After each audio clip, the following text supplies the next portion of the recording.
NZ Aerosports, Icarus Canopies, now Gyro. That's right, we've rebranded, and Gyro is our next generation. It honours our founder, as that's the name we knew him by, but Gyro also marks the start of a new chapter. And not to be biased, but it's going to be fucking epic. Long story short, we're more us than ever, so if you're new to the sport, or even a Sky God Ninja Turtle, welcome. I think our valiant leader Lucy, Gyro's daughter, says it best. And we still got that fuck yeah attitude. Rebrand! Woo! Rebrand woo indeed, Lucy. Anyway, head over to gyro.com for more info and get amongst you legends. I was 19, broke, unemployed, and sold my girlfriend's canopy for drug money. So I thought I better sew her a new one. What a sentence, and what a story. This describes the humble yet outrageous beginnings of NZ Aerosports, the home of Icarus Canopies, in the words of our founder himself. From getting a paratrooper toy from his mom, watching parachutes at the DZ as a 6-year-old, jumping off the wharf with a parachute made from bed sheets, doing his first jump at 16, sewing his first canopy on a borrowed machine at 19, and starting to sell parachutes out of a garage in 1986, Paul Gyro Martin had an undying love for the sky. Our company started with one man with the wildest of spirits and a true blue sky dream, a renegade. In the time that Gyro created and ran the Icarus Canopies brand until he passed away in 2017, he pushed everything he had to its limits. We miss him, and we always will. Gyro is the next generation of NZ Aerosports. It honors our founder, of course, because it was the name we all knew him by, but Gyro the rebrand also marks the start of a new chapter, our next jump. Gyro is the space between sound and silence, art and science, chaos and calm. Gyro is a state of epic tranquility that transcends understanding. That moment, in the door, in free fall, mid-swoop, where nothing but the present exists. A perfect balance of euphoria and thrill. Gyro captures our passion for flying and our commitment to designing break-the-fucking-rules canopies that deliver pilots pure, wild flight. Hey gang, so I got a new book out. It's called The Upside of Fear, and it's exactly what you think it's about. It's about the good side of, well, getting scared. In it, we talk not only about the science and biology behind fear, but the psychology as well. And it's not just coming from me, it's coming from some of the best in the sport. Omar Alhijalan, Jeff Provenzano, Maxine Tate, and so many more have contributed their sometimes terrifying stories to the book to help you overcome your fear. So head to the lunaticfringepodcast.com. You're going to find the link to the book there, as well as the other books. It's available in ebook, paperback, hardback, and audiobook right now. Coming straight from the cockpit, it's another episode of Lunatic Fringe with the fucking pilot.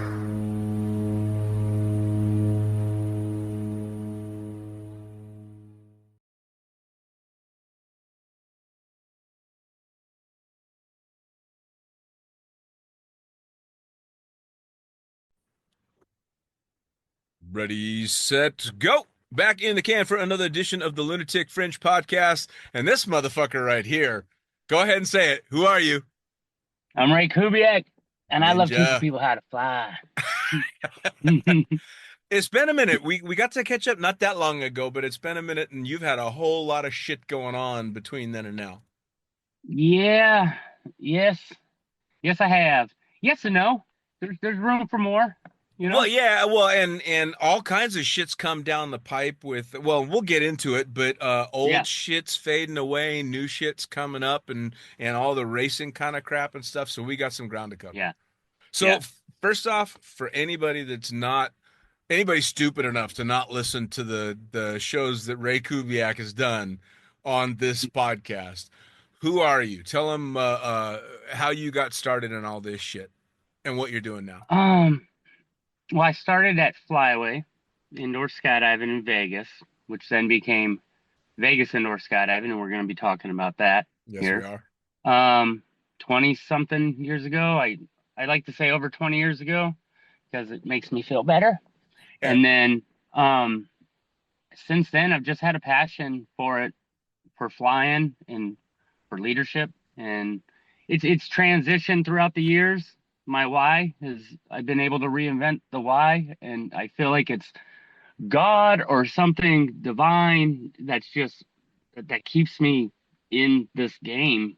And I love it. And this new opportunity with the race that we're going to be talking about as well. It's neat, man. So, more than 20 years in, your life is rotated around putting on what are now skin tight fucking nut hugger suits and doing crazy shit in the air. But basically, you've been able to spend more than 20 years just being a kid. I mean, Yeah. if you just write down without saying, you know, you work in a wind tunnel, if you just write down what you do for a living, I'm a carny. Yeah, no rational adult's Yeah. going to be like, "Oh yeah, that's a career you could have your whole life." No, it's ridiculous, and you probably shouldn't, you know? Um, I feel like I'm Peter Pan if Peter Pan was also a ninja, You're right. you know? Um, it's cool. It's niche, Yeah. but it's cool, you know? And just to know how niche it is, you know? It's a bit elitist. I'll get into that a little, you know? It's an expensive thing to get great at, Yeah. but it's not too expensive to get to enjoy. And you take somebody from, you know, very little age to a very old age and in between. That's neat, man. Sure. You know, I turn this into a tunnel, you know, selling the tunnel to people, but it's, you know, they said it best on the very first flyaway video that we had. Remember, it said, achieve the dream of human flight at Vegas indoor skydiving. I remember Located at Convention Center Drive. Yeah, it's true. I have days still, and this isn't bullshit. I'll come in and I'll just look at what's going on, and it could be a first time flyer in there, and it blows my mind. Like, Sure. most days I look at it and it's just this is what we do for a living, right? But some days I'm looking at somebody hovering in a wind tunnel, and I'm like, this is fucking weird, dude. Yeah. Like, this is strange. This is strange, man. Like, there are 7 billion people on the planet not doing this right now. Yeah.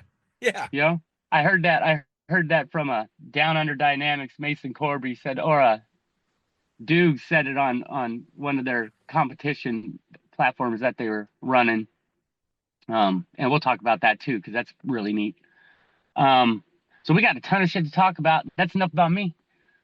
Yeah. Get into Well, it. so obviously one of the things that we have to talk about, you and I worked together in Flyaway many, many moons ago, and Flyaway Las Vegas has officially closed its doors, which has had everybody like you Vegas and me. indoor skydiving. Yeah, Vegas man. indoor skydiving is what they closed under. So. Yeah, man. And it is no more. But what a fucking ride. And it's had me obviously reminiscing like a lot of people. You know, I've gone back through a bunch of the old photos and stuff. Photos of us all standing there on the net working with students in fucking shorts that are wrapped up around our balls and fucking weight vests just to hold our shirt down and gloves because the air was so hot it was burning our fingernails. Loving fucking life, man. And I never would have thought looking at those pictures what that shit was going to lead to. Yeah, I told my dad right before I got that job. He was like, "So what are you gonna do?" And I was like, "I don't know what I'm gonna do, but when I find out what I want to do, I promise, Dad, I'm not an idiot, and I'm gonna make the most out of it. I just want to find something that I want to do." Yeah. And he was supportive in that. You know, he's like, "That's cool. If it can happen soon, that'd be awesome." And then the opportunity just, you know, Tony got me the job, and like it just fell right into my lap, and I had no idea. But I remember laying in the pads. Huh? You were how old? I think I was like 19, maybe. Fuck, man. 19. And I just laying in the pads one day after work. They let us fly, and they went home. I think it was either Gary or Rob Ogle went home, and Tony and I were just sitting there flying around, and I fell into the pads, and I was looking up, and I thought, We're the only people in the world doing this right now.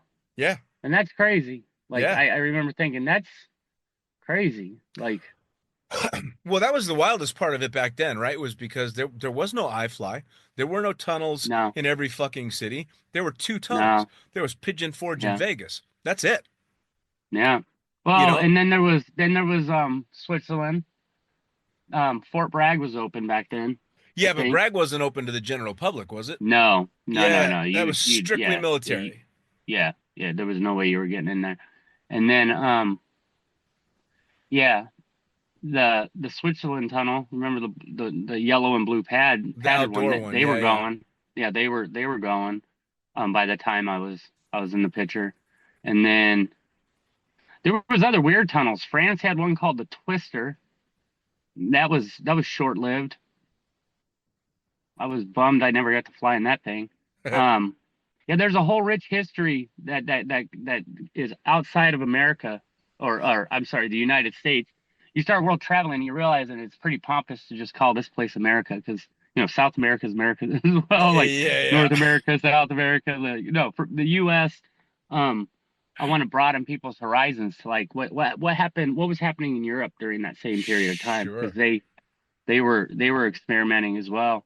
Well, there was this great picture of the Switzerland Tunnel, and with stories that went along with it, and it was a guy flying on Mm, his belly quite high in the air. But for those that had never seen the Switzerland Tunnel, it was an outdoor tunnel, and if you get up high enough, you had to start playing around with the fact that some days it would be a little bit breezy.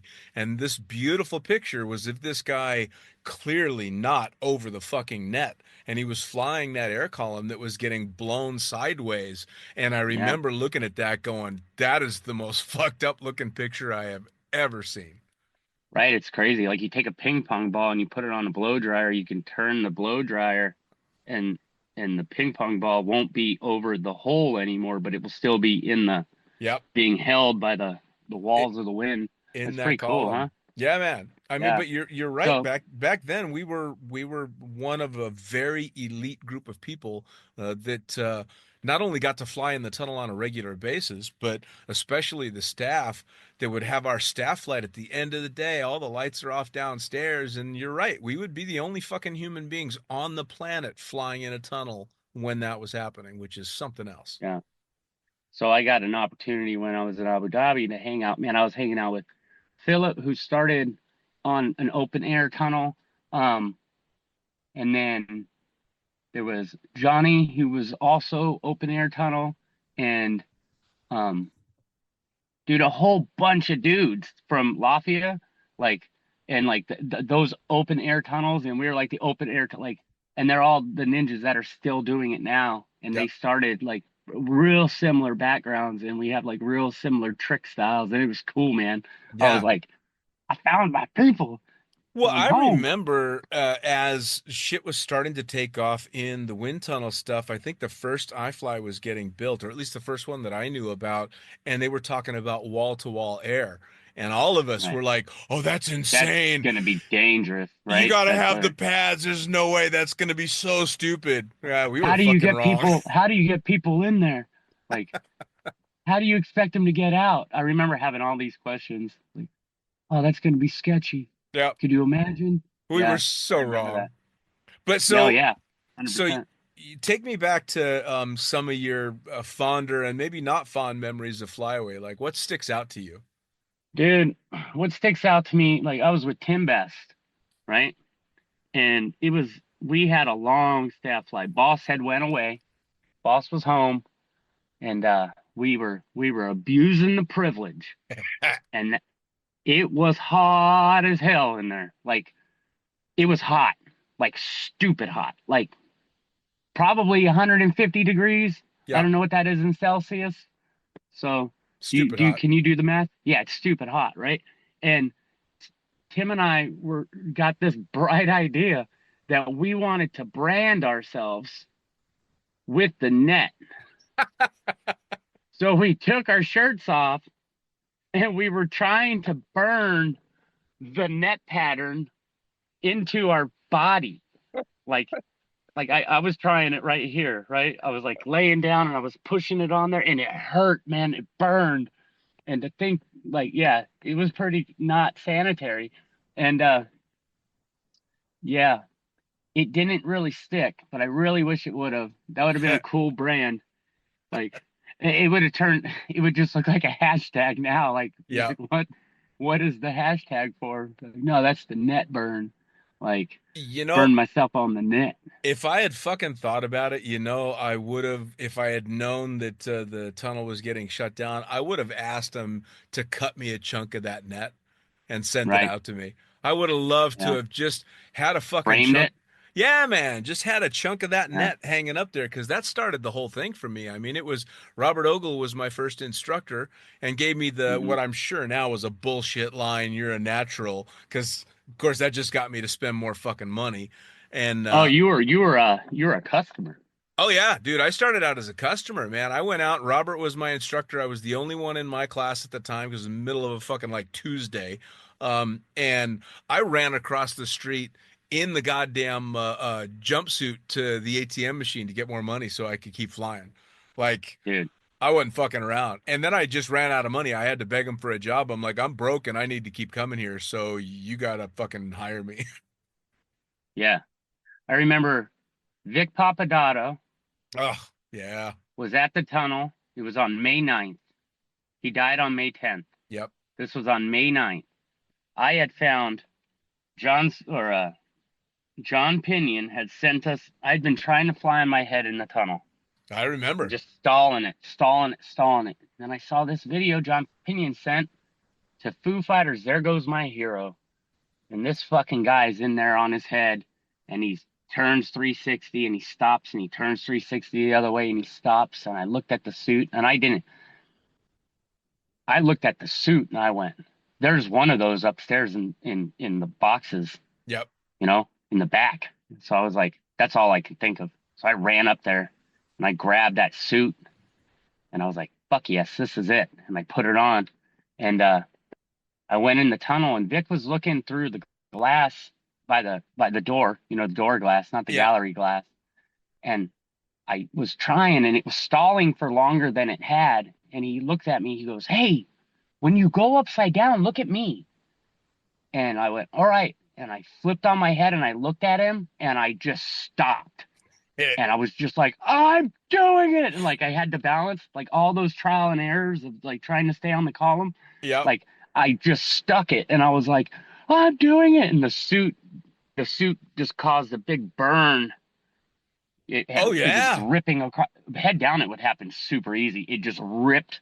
Like, for those of you that don't know what suit burn is, if you take an eraser of a pencil and you give yourself an eraser burn, it's like the same thing. It just takes off just enough layers of skin to give you a burly, Yeah. like scab, Yeah. right?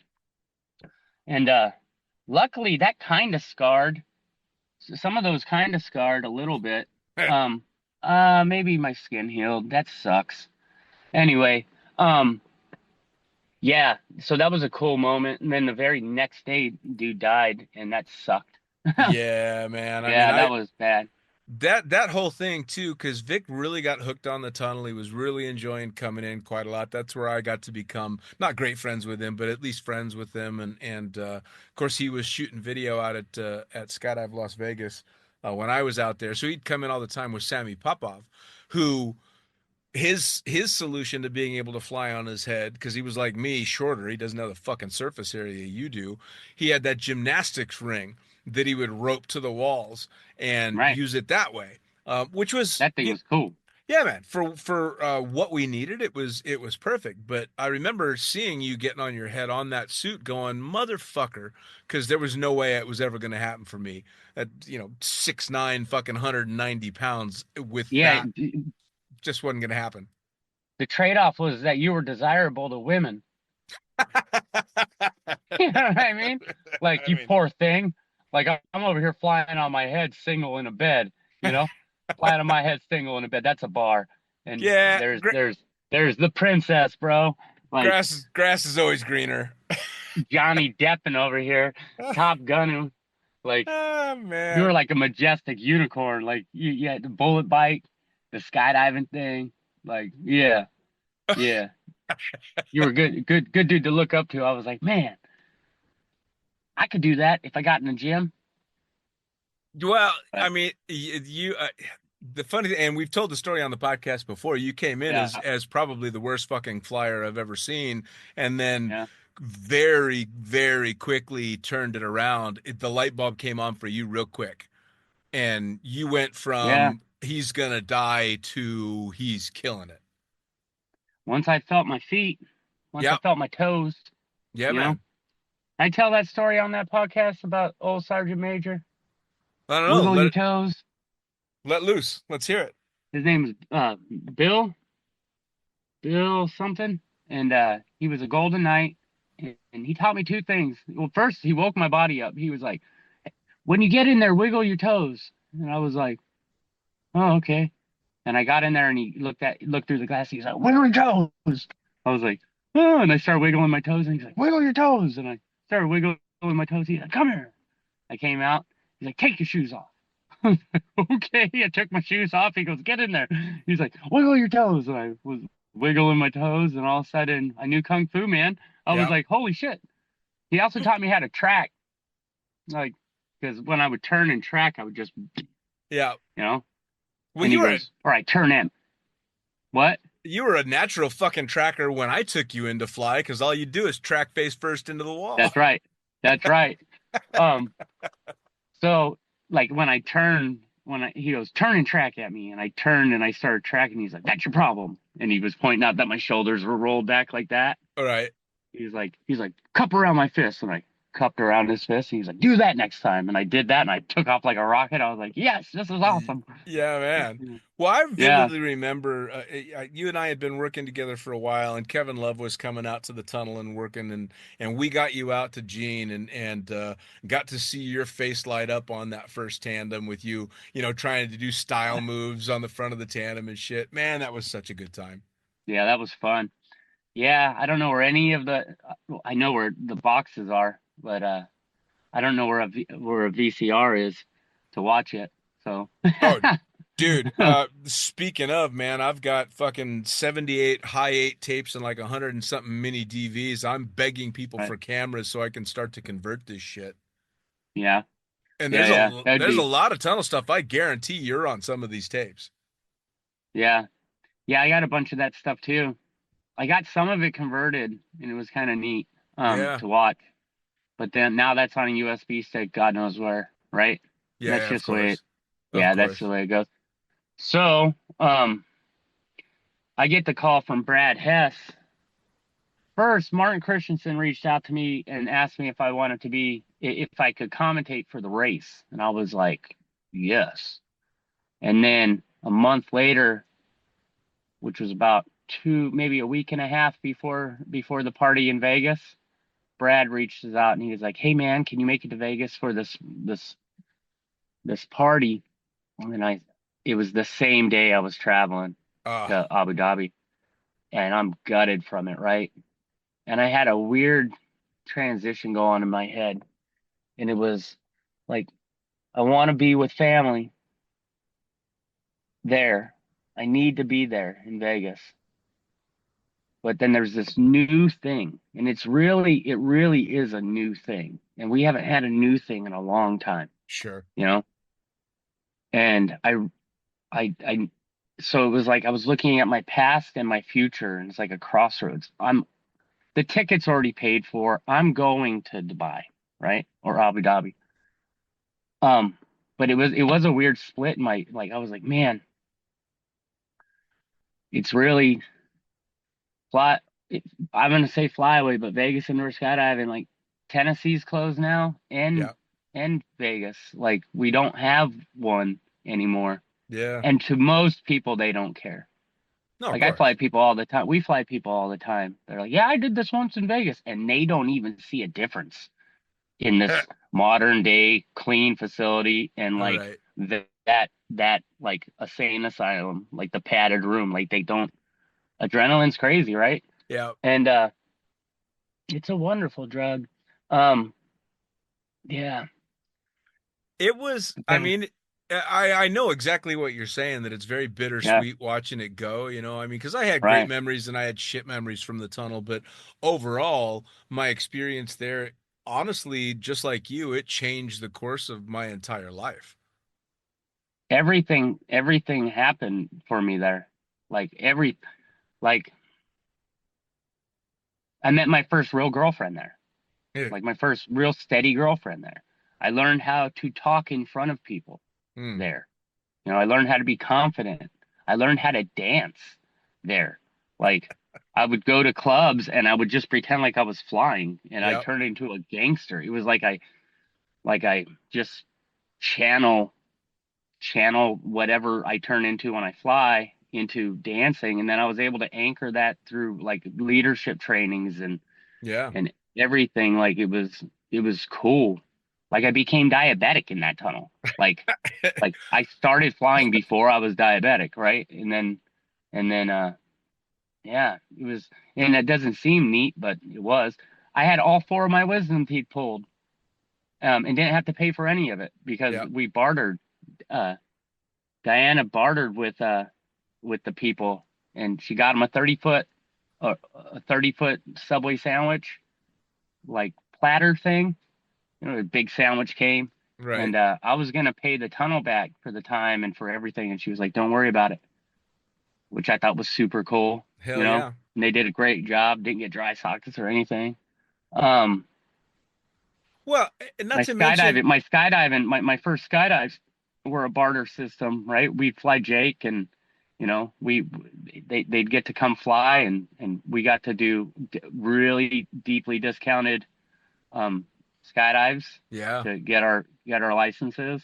So that was pretty cool. Um, yeah, I'm gonna miss it so bad. Keith Fields kept that thing afloat for a while, like for probably a decade and a half longer than it stayed open. Like 15 years ago, there was rumors or Oh so that yeah. they was like, "Hey, we're gonna have to shut down," and then the land lease something. I don't know any of that story, but it never closed, and Yep. I just thought, wow. But it breaks my heart that like people that really wanted to do that pilgrimage never, now they won't have that opportunity anymore. Sure. And it's Well, not that big of a deal for people, but for some it's going to be, like, for some it just sucks. I feel sorry for y'all. yeah, man. Um, I mean, not to mention the different experiences that you got to have in the tunnel from the crazy staff lights, especially when you and I were working together when there was next to no fucking rules and you're sending first time students to the top net and just burbling them to control them if they were stable. Shit that you could never do in a modern tunnel now. And then our staff lights, the fucking king of the tunnel, the wars that we would have that always ended in blood. Somebody yeah, always got fucking hurt. I mean, just yeah, dude. over the top hardcore, such fun stuff. And then the Death people, spins, yeah, sending man. people into the wall. Oh, I Yeah. still, that's where I first fucked up my right Your shoulder. And knee. Oh, your my shoulder. To this day, it's still fucked because of that death spin I did with Mary. I she mean, let go first. yeah, of course, and damn, Yeah, straight into the wall, yeah. and then the people that would come through, right? Because the first time I had anybody of note come through was the Flyboys, who were our Right. heroes when I started skydiving. And next thing you know, you've got Eli and Fritz and Mike in the tunnel, and they sucked. It was fucking fantastic. They were all over the place, but having a blast all Right. the way up to like Dan Osmond, the rock climber that Right. eventually died. He was a Yeah. badass when he came and flew with us, and such a Yeah. sweetheart. I mean, all those Yeah. people. Frank. What was Frank Gambelli? Frank. What was Frank's last Yeah, name? Yeah, he died. He died in Gambaldi. that base jump. They call it a base jump accident. He drowned, right? Like Yeah, because he he died in the Merced trying to get away from the he Rangers. was Yeah, he trying to get away flew, from the Rangers. and Frank was a fucking Landed. great guy as well. Yeah. Mike Vale came Yeah. in to fly in the tunnel. All these fucking rock Yeah. stars came through, and then Charles Bryan. superstars, like literally a shitload of famous people started coming through the tunnel. Right. Like, wasn't it Uma Justin Thurman. Bieber? I don't know. I I know think Irma. Uma Thurman came in. Yeah, Ooh, yeah. No, she was like a homie of the tunnel, dog. Like she was like our homie, right? Like, and who else? Danny DeVito brought his family. Um, did yeah. he? I flew Did Ray. I flew Ray J. Flew Tony nice, Hawk. That was nice. cool. Obviously Travis Pastrana when he was young. Yeah, it was cool, man. Like, like it was a neat location, right? Yeah. Vegas. Yeah. But we'll see what's happening with that. This new thing, though, the new. Yeah, so Can I let's talk about let's climb? Let's talk let's about climb. let's talk about that because it's a really interesting time because you're transitioning from saying goodbye to, what started it all and literally hopping on a plane to go to the most ridiculous fucking tunnel on the planet. Was that your first time there? Man, have you flown in that thing? Yeah, it's stupid. It's it's heaven. It's the scariest place and heaven at the same time. Like, so Waz was supposed to be my co-host, but he had some hiccups getting on his flight and missed it, and he was unable to join me to be my co-host, which sucked. But it was kind of a blessing in a way because neither one of us would have been able to pronounce any of those guys' names, Right. and women's, like, people's names, right? It would have been impossible. Like, that's why it was nice to have Philip. He was going to race, but he's the creator of the thing, Right. and he probably would have won because he's so fast. But he did a solid and was my co-host and was able to, and he knows all these people. I just met. It was 40 competitors from 21 different countries. But Waz had a statistic that I spit out a bunch during the live, and it was a normal 14-foot tunnel has 7,000 square feet of workable space. So I'd Right. like to call it the playground, right? 7,000 square feet of playground. Climb has 70,000 square feet of flyable space. It's insane. It's crazy, right? So I get in there. I don't know I'm gonna fly. And Philip's like, yo, put your stuff on. I was like, the competitors are warming up. Let them have the time. He's like, put your shit on. And I was like, all right, man. Put my suit on, and there's only 2 minutes left. He kicks everybody out of the tunnel so that I can go in there and fly, right? And I'm a little sheepish. It's like at 90, 95 or 98%. It's hauling ass, it's doing this thing, and I'm like, I'm just gonna get in there and do some outface carving. So I start outfacing, and it's like my body's wanting to turn away from the wall the whole time. So I'm really having to just like and get like to stay on the wall, and I'm hauling ass, or I feel like I'm hauling ass. I'm like, this is cool as shit. And then I stalled back longer than I've stalled back in a tunnel ever. And I stopped. I was in the middle of the tunnel, and I thought, whoa, this is crazy. I had seen footage of his name is eluding me right now, and I'm going to kick myself for this. Um, Whatever. I saw footage before I got there of this dude James Rogers, who's wearing the meta glasses, and this other dude had flown up to the corner, way up into the turning lane, like up here, and then shoots down at an angle like this, and then goes to his back and then starts to carve, right? And for some dumb reason, I said, I'm doing that. So I shot up to like 110 feet or something, or however high it is, 33 meters.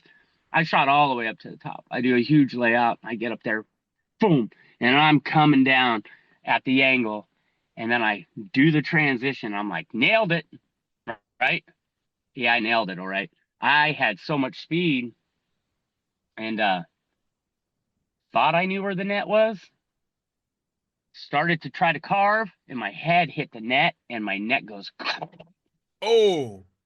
I'm in there for 30 seconds, and I think I just broke my neck. So then I go up in the middle of the tunnel, and I'm like, I'm okay. And I think I did a flip twist or something at that point to be like, I'm good. And then was like, I should probably just get out. So then I went to go get out, and Phil's pushing me in the tunnel, like, go, go, go. I'm going to follow you. And I was like, I'm not full of confidence right now. So he starts following me, and I feel like a snail on a cold day, bro. I'm like not moving.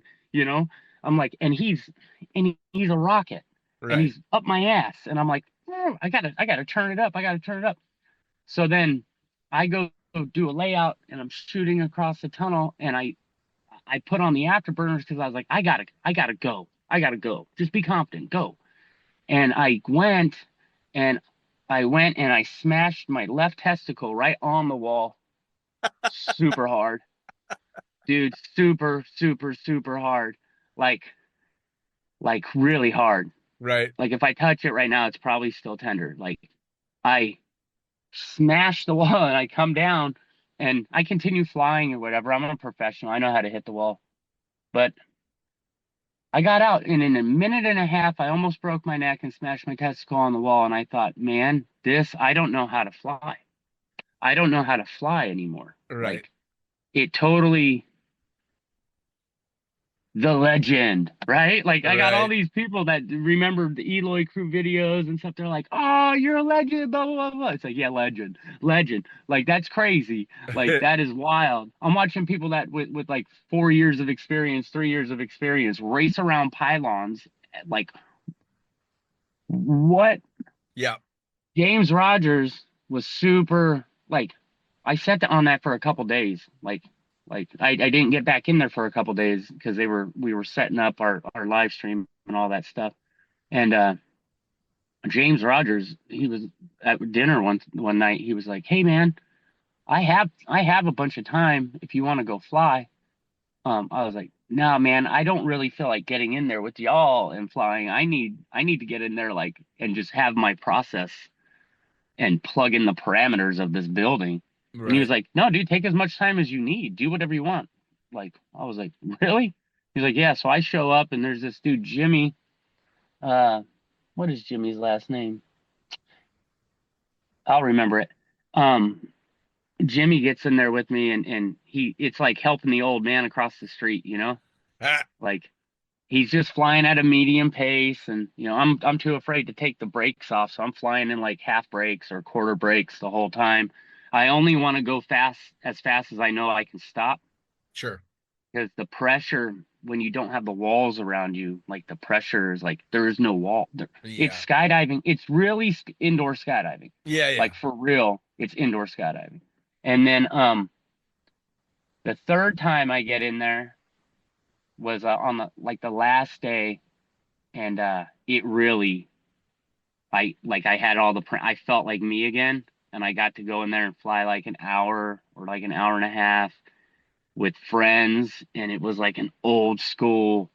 It reminded me of an old school like end of the day Sure. Huck Jam. Like we were all flying. I was flying with Martin and his wife, like Arlika, and just a bunch of these old cats, and it was cool shit, dude. And flying way up high and then picking a target and just charging at them. It was super fun. Like it is heaven. I felt euphoric after that for like 2 days. I'm not kidding. I Like, bet. yeah.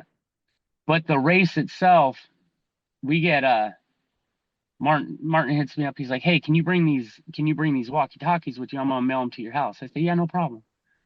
I land at the airport and apparently you need to declare stuff like that. There's security protocols in that country that like you can't bring that stuff in. And I didn't know that. So I get pulled, and next thing I know, I watch a lot of episodes of like Locked Up Abroad, and I'm like, your boy's going down, your boy's going down. Like, this is how it ends for me. I'm gonna be locked up in a prison. And they were cool. They were just like, "Hey man, we can't let you take these with you." And so that was 4 of our communication devices. I get there and we're setting everything up, and Martin says, "That's crazy that they stopped you because the other set of 4 communication devices had come in. Like they got through security, and we were setting up the day before we went live, and security saw those things, and it became a shit show. Like for a second, they Sure. confiscated them, so now we had no comms, right? So while they're getting those cleared, and we're going through the process of getting those cleared, all of our practice, we had no comms at all, right? And it came down to it that Philip and I, commentating, didn't have any comms with production the entire live. Like Damn. all we knew was what we were seeing on the screen, right? So the day of the first of Pursuit, which was the first race, they had cleared the 4, and production was talking to downstairs. Pretty much was all they could do. We had nothing. And our roaming camera that was supposed to be roaming around, he had a hiccup, and so we didn't have any roaming camera footage. So now it's just Philip and I, first time on a live. Our studio, like it was almost like we didn't have the bandwidth to set up the studio, which seems Right.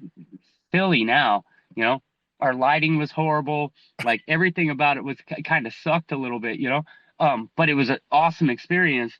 But for the people at home, you would see what was happening in the tunnel, and then us, and then what was happening in the tunnel, and then us, and it Yeah. was like, oh.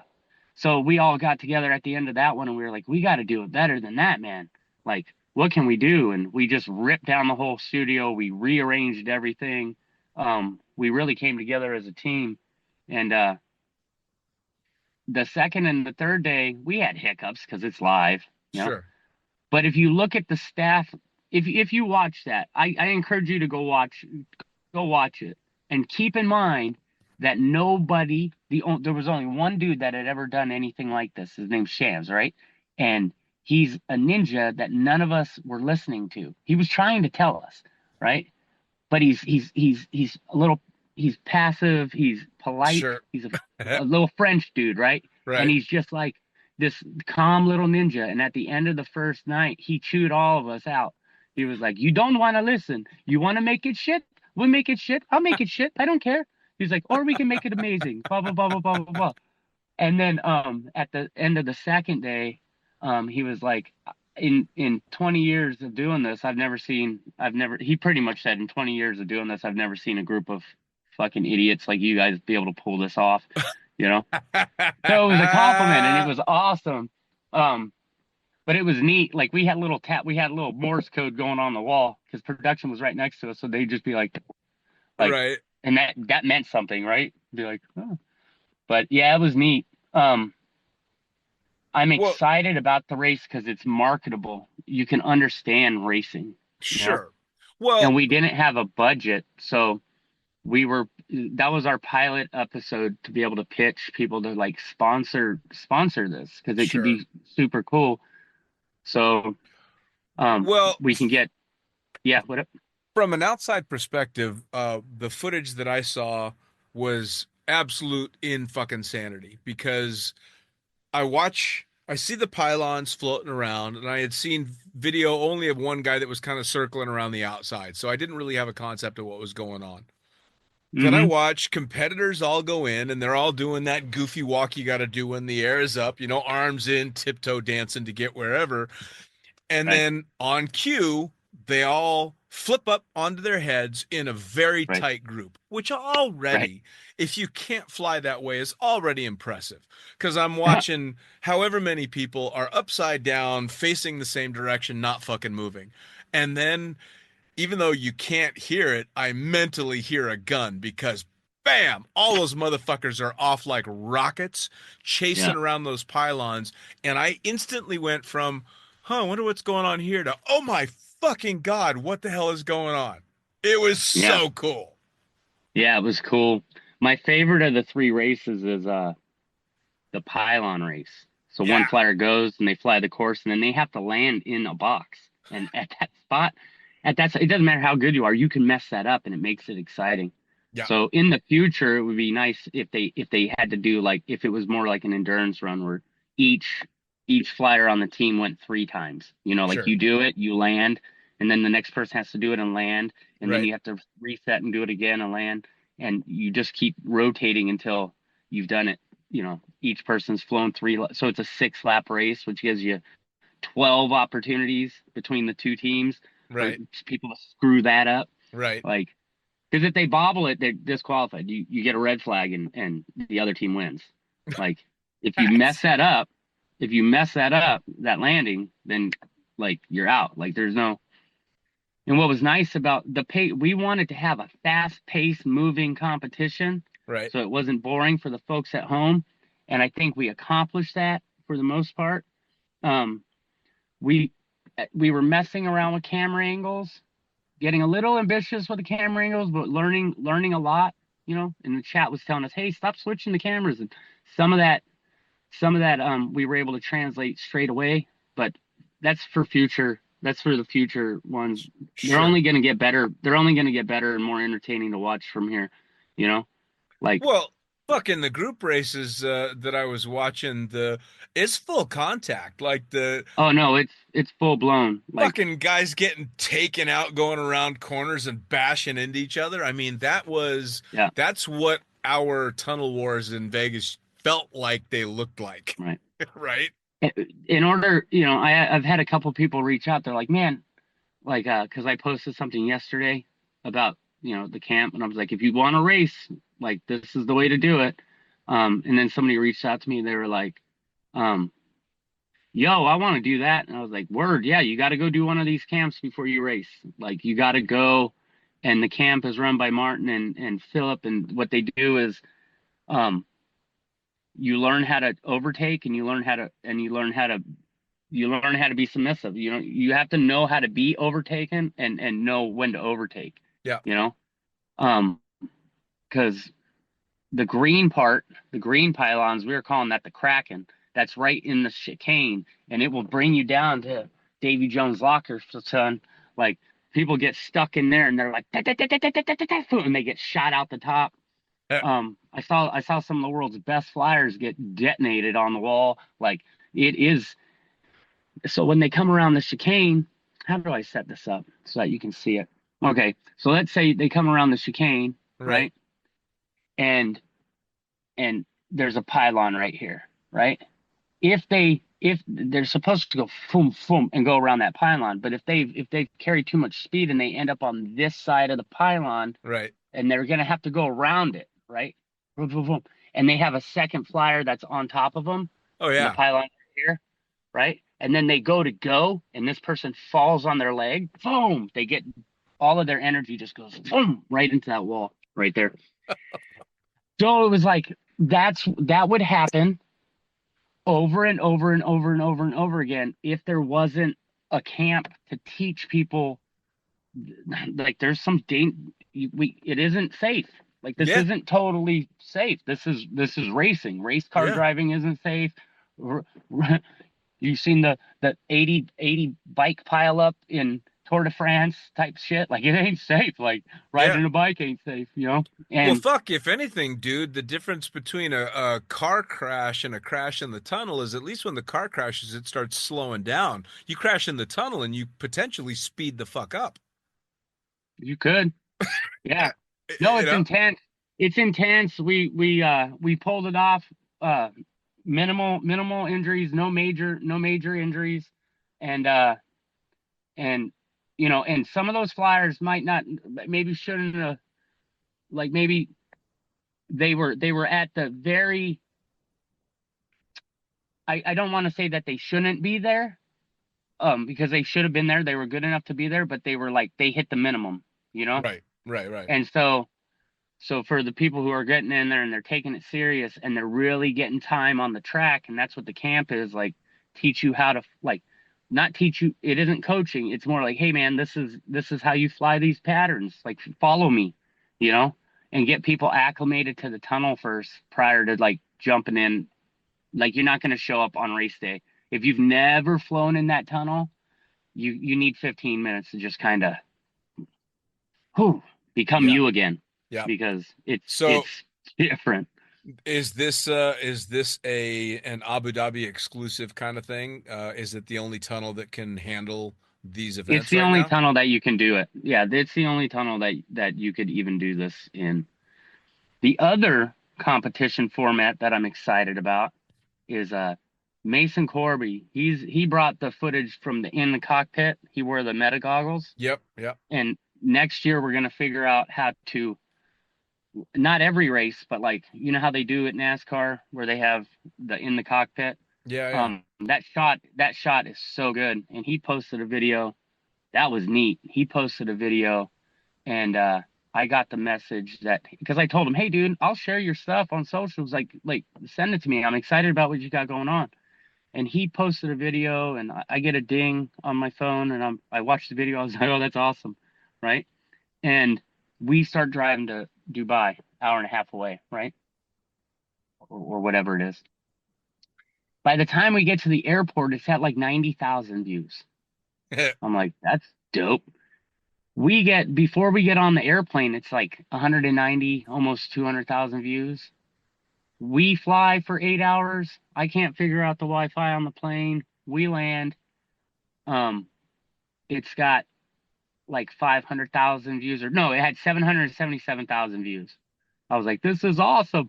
And then by the time I get to America, it's got 1 million views. I was like, dude, that's dope. Right.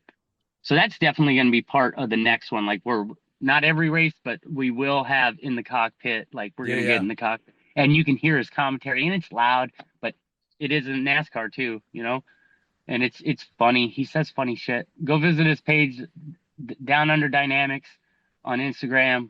He's got some really funny videos of him mic'd up during skydives with the meta goggles on, and like, he's funny. Nice. Like on this one, he's tracking, and he fly, like, he's in a group that they're all at the angle, and he goes, fuck with him, boom, and he bumps him, and he goes, fuck with him, and he kicks him with, like, he kicks another dude's rig with his foot, and then they're all sitting there flying, and then the leader flips around to face him, right, and he acts like he got jump scared. He's like, oh. It's just fun. It's just funny, man. Like, he's got good shit. Anyway, he's got this thing called a Body Pilots Championships, right? So BBC, kind of like UFC, but it's BBC, and he set it up like a fight card.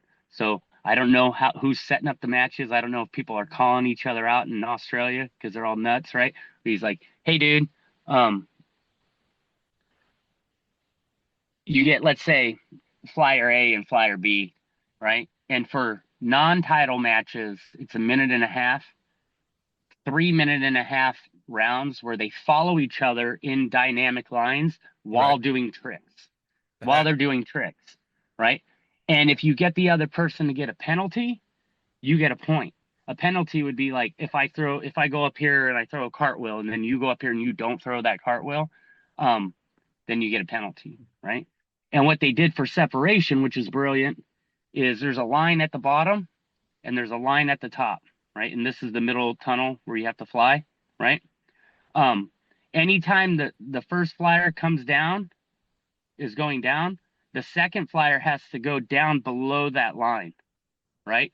Their head has to go below that line if they're head down. And if they're upright, their feet have to go below that line, right? Same thing at the top. If I pop up like this, I don't have to go above that line, but the second flyer has to go up. His feet have to clear that line, or their head has to clear that line, right? And what that does is it creates separation between the flyers so that tricks can be had. Sure. Right? Otherwise, you would just crowd somebody out and be like, try to throw a trick. Sure. There's no tricks to be thrown in that.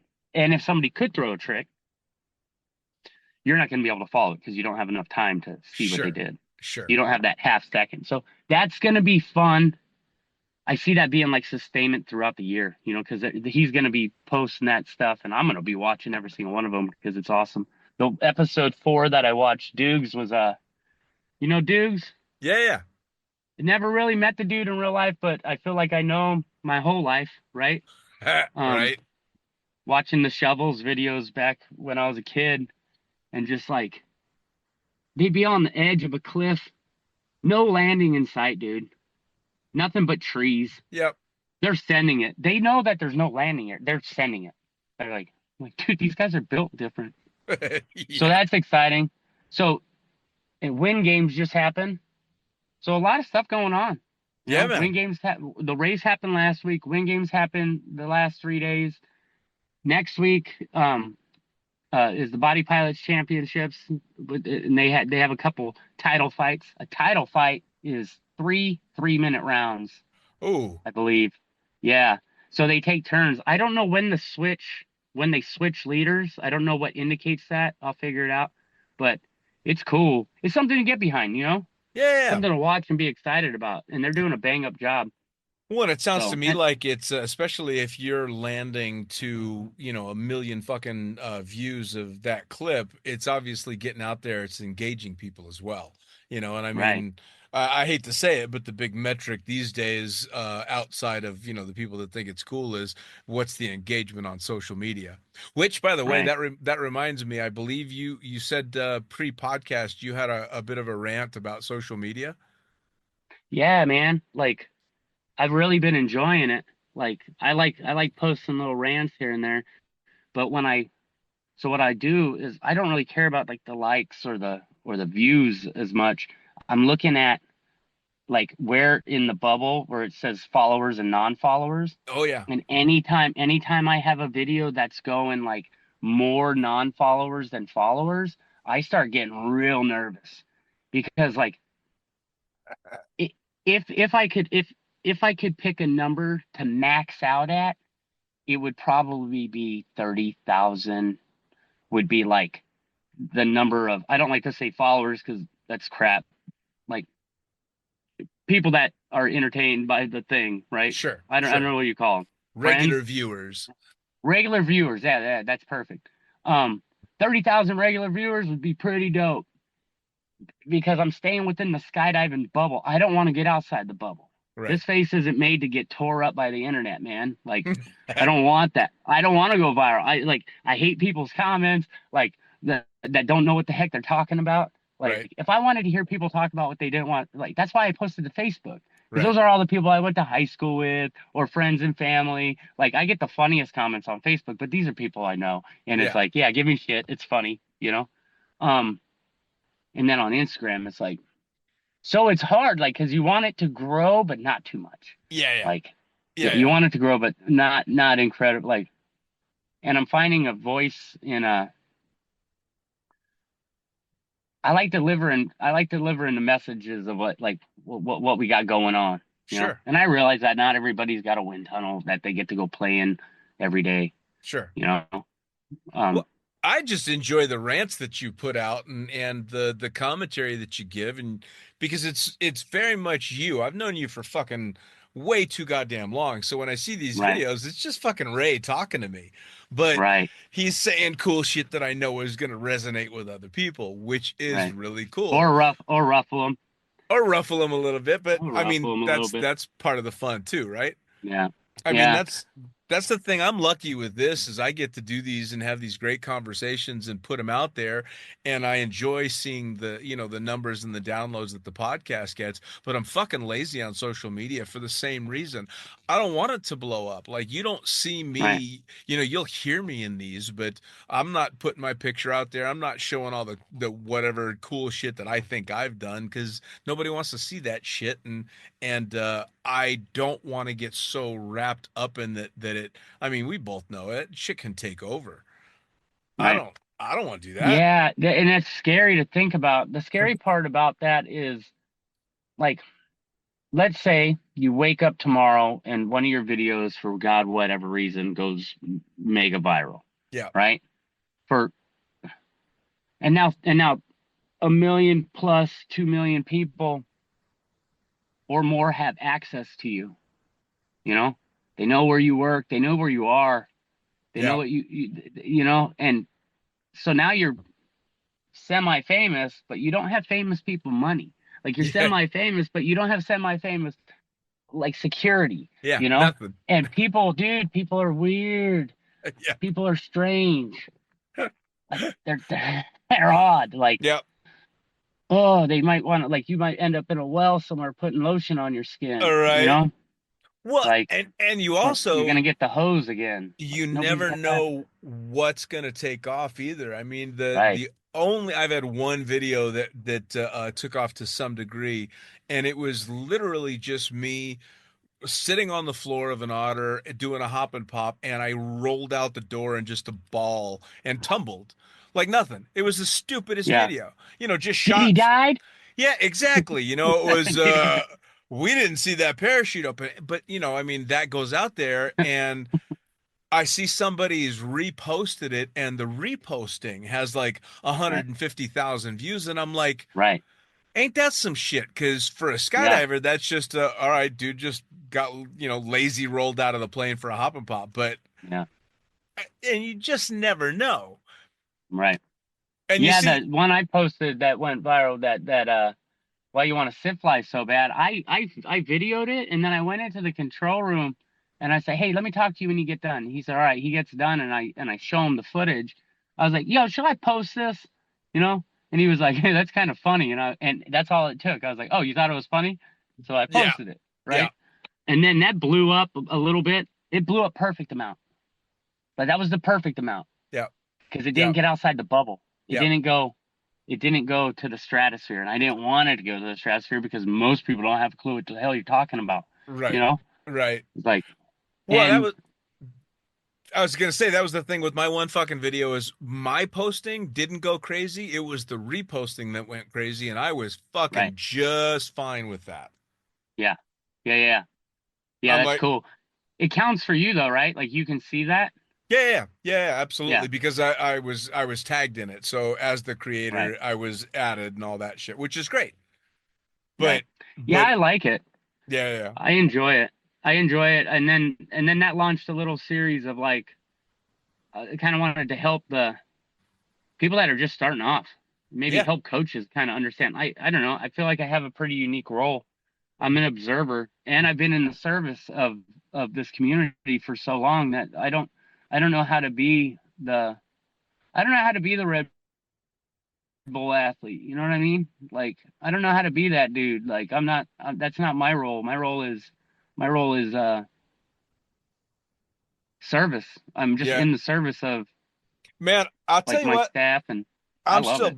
I'm still bound and determined to get you fucking running a podcast, or at least I'm gonna start hounding you I to host started. I mine just don't. more. Yeah, I just need space. I need a space. I need to find a quiet You're in it. space. I have. Yeah, my car. Yeah. Should I just do it from my car? Fuck yeah. The fuck do you need a space for? Dude, you have any idea how much time, energy, and money I put into building this studio, and it does not sound that much better than your fucking car. Yeah, but it looks cool. Oh, it looks cool. Yeah. Yeah, and earlier in the podcast when you were talking about Sammy and Vic Papadotto, and I was looking over here, my damn neighbor was blowing all of his leaves right here, and I was worried that it was going to come through the audio. But I guess that's just what happens, you know? Yeah, no, man. I mean that and your video blogs, I think are super informative. I'm gonna start really hounding you to really hop onto that because I think that you've got a way about you and you've got an energy that shows that even after all these years doing this, you clearly still have crazy fucking passion for it, and it comes through. People want to see that shit. They Yeah, I really, love really it. want to see that shit, you know? I mean, I think you've got very specifically in the tunnel world, you've got a lot to share and potentially have a real draw for people. What it is, and I've to quantify it, like I've been wrapping my brain around this and going around in circles. My buddy Mike Sopko, he's with Human Aerodynamics. He's kind of my soundboard when I'm like, hey man, like trying to figure out who I am still in this industry, you know, Right. and what it like where I want to go with it and what are my goals, you know. So this year I'm gonna start Rafa Swagger's school of bodyflight. It's called The Art of Flying. His Right. online coaching. So I'm gonna be a student again, and that's gonna be cool. Really, just like sharpening the sword and finding out what the modern, the most modern of techniques and methodologies, because it's not far off of what we're doing already. Sure. I did my old school, new school, old school rant, and the main message there was for the young kids, like you don't have to reinvent the wheel because Sure. the wheel's already there. But for the old guys to understand that the wooden wheel wasn't the most comfortable ride, and that Right. there's some rubber now, and like we have Cadillacs on the highway, Right. like we got Right. paved roads and it can be smooth. And now what I want to do is I just want to put some rims on my shit, like Right. you know what I mean? I want to put some rims on on my wheels, like so on my tires. So, um, and it's super exciting in that aspect. But quantum, what was I gonna say? I was gonna say, well, it eludes me. It must not be that important. I Well, what you can do now though, so you're in Virginia Beach still. I remembered. Go. Sorry, dog. Pattern recognition, right?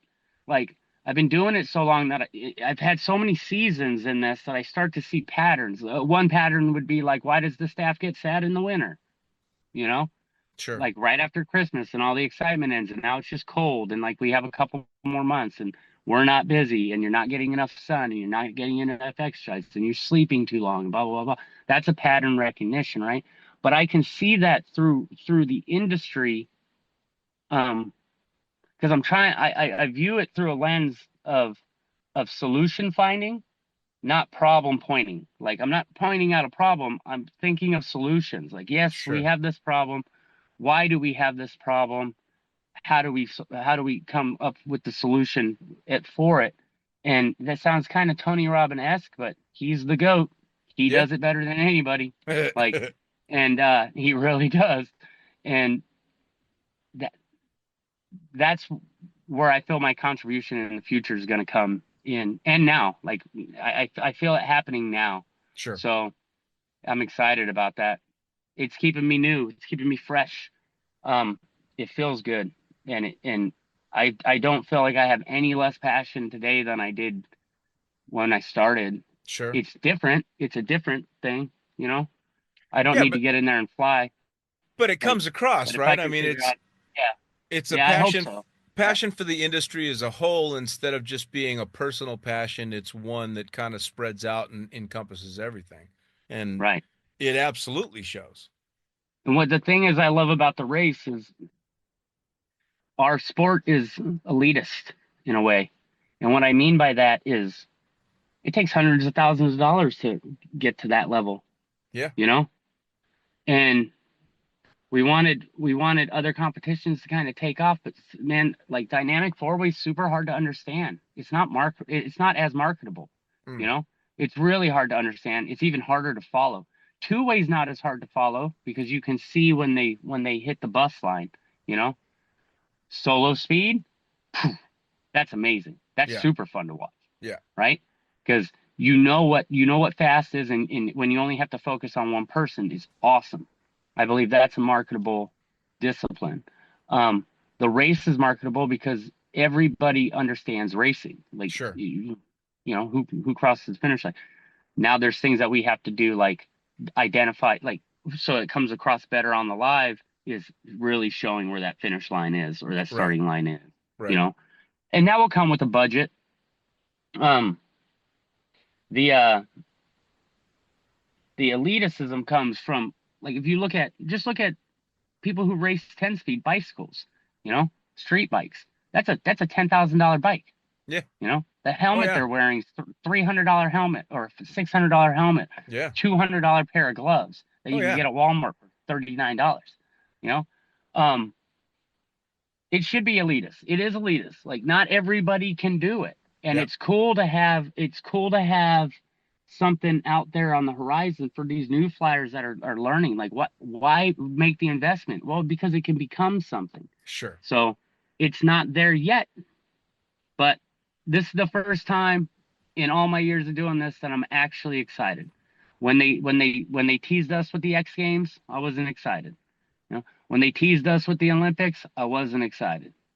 Right?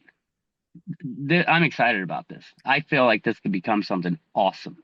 Well, Can you imagine? Could you imagine watching this from home and everybody's got a tracker in their helmet, and as they change positions and it's longer laps, you know, it's not just 5 laps, it's a longer lap. And Sure. as they change positions, their name on the board changes. Sure. You know, that would be kind of cool.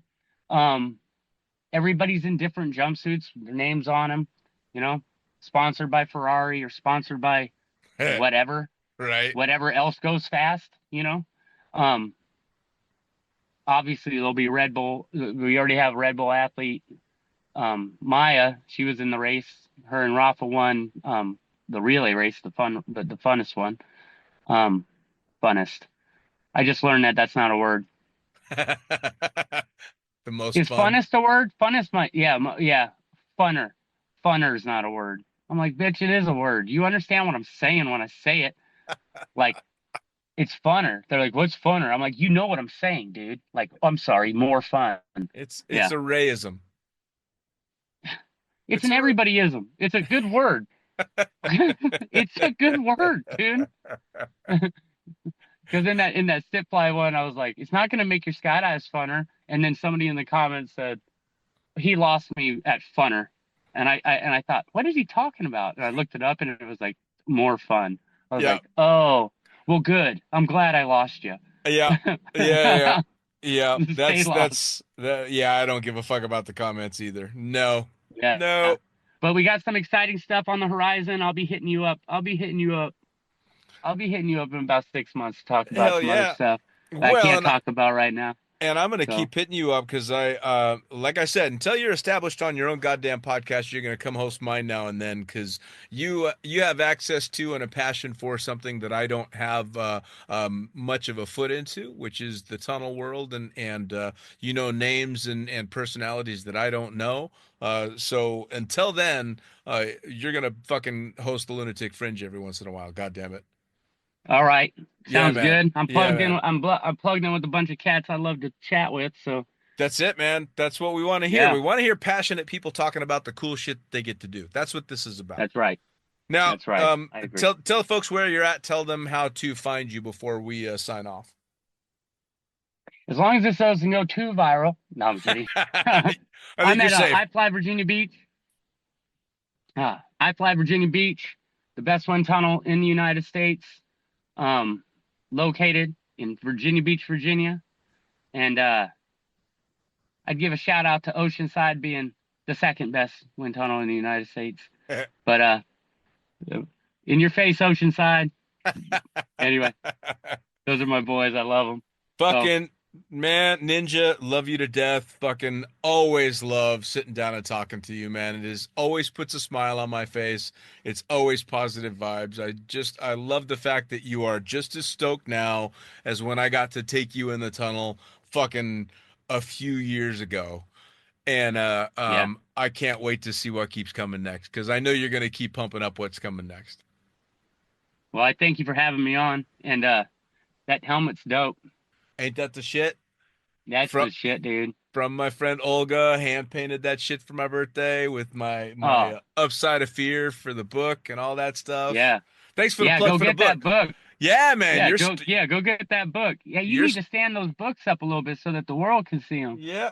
Well, just go to Amazon, type in the Upside of Fear, look for the screaming face on the book. Ray's got some stories in the book. I got stories from the best of the best in there, so it's not just me talking shit. Yeah. All right, yeah, brother. You're a man with words, bro. Thank you for having me on. Love you, brother. Love you too, man. See ya. Peace.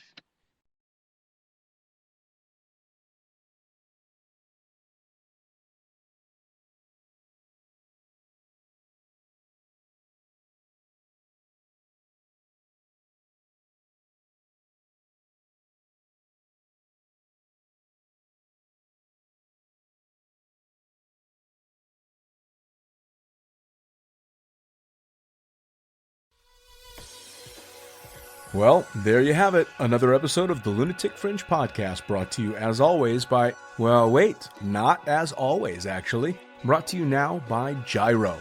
Formerly known as NZ Aerosports, you'll head to gyro.com for their next level line of canopies. By Pussfoot, the Extreme Sports Collective. Head over to pussfoot.com to check it out.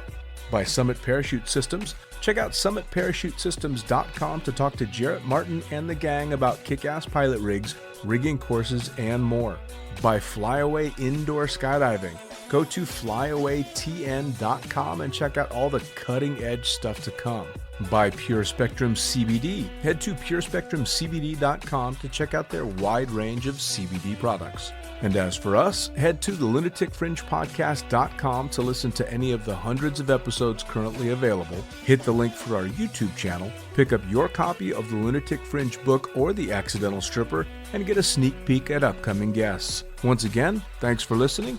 We'll see you next time.